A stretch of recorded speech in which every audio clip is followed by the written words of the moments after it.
আমাদের ব্যাপারে ভারতের ভূমিকা, সে ভূমিকা হচ্ছে ওরা আমাদেরকে মেরে ফেলতে চায়, ওরা আমাদেরকে পানিতে মারবে, ওরা আমাদেরকে ভাতে মারবে, ওরা আমাদেরকে শেষ করে দেবে, স্বাধীনতাকে বিপন্ন করে দেবে। এজন্য আজ এই বিশাল জনসমুদ্রের কাছে প্রশ্ন,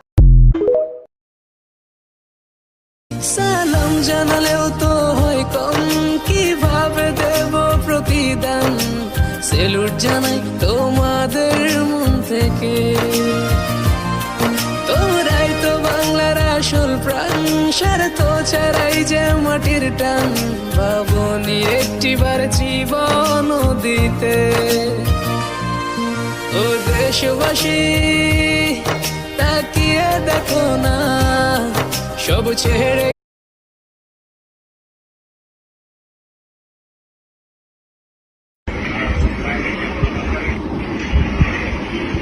ও টাকাটাকে ওকে নিয়ে গবেষণা করতেছে।